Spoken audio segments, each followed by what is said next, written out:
Doctor فیض اللہ بغدادی صاحب، مدینۃ المنورہ کی اہمیت اور اس کی جو فضیلت قرآن و سنت میں بیان ہوئی ہے اس کو ذرا بیان کریں گے، اور خاص طور پر اہل دل کی نظر میں جو مدینہ کا مقام ہے بیان فرمائیں۔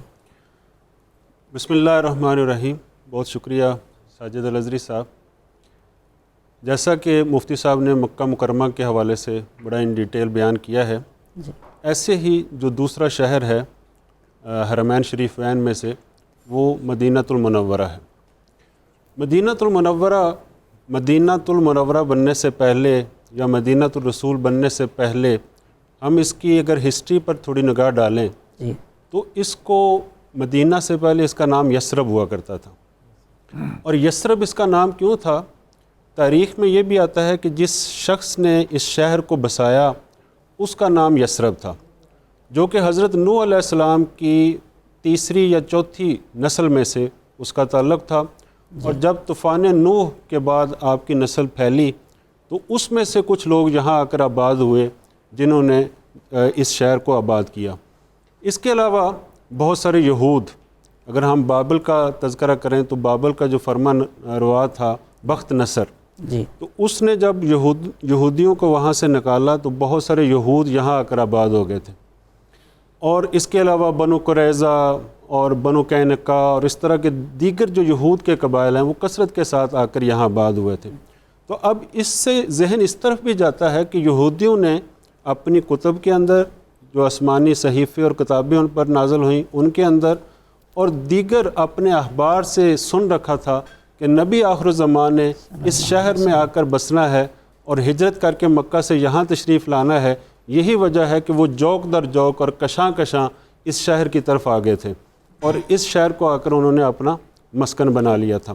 اور اسی طرح ایک سد المعارب جو یمن کا شہر تھا، سد تھا، بند جس کو کہتے ہیں، اس کے ٹوٹنے کی وجہ سے دو قبیلے جو ہیں اوس اور خزرج وہ بھی یہاں آ کر آباد ہو گئے تھے۔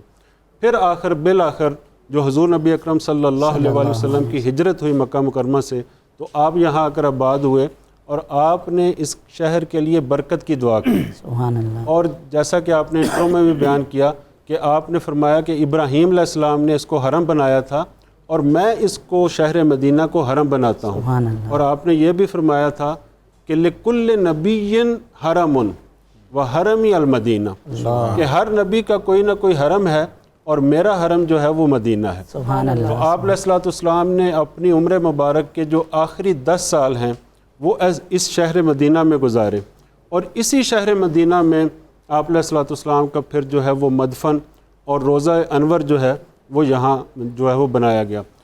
تو ازری صاحب، جو بھی مکان ہوتا ہے اس کی اہمیت جو ہوتی ہے وہ مکین سے ہوتی ہے۔ بے شک بے شک۔ خالی مکان ہو، در و دیوار ہو تو اس کی کوئی اہمیت نہیں ہے، اصل اہمیت اس کی بنتی ہے مکین کے ساتھ۔ تو وہ مکین مکہ میں تھا تو مکہ محترم ہو گیا تھا اور مکہ کی قسمیں اللہ تبارک و تعالیٰ نے اٹھائی تھی۔ وہی مکین یہاں آ کر آباد ہوا ہے تو یہ شہر جو ہے وہ ہمیشہ کے لیے محترم ہو گیا۔ سبحان اللہ۔ اس پر میں ایک شعر جو ہے وہ مجنوں کا پیش کرتا ہوں کہ کیسے وہ مکین کی طرف اشارہ کرتا ہے کہ مکین سے مکان کی اہمیت کیسے بڑھ جاتی ہے۔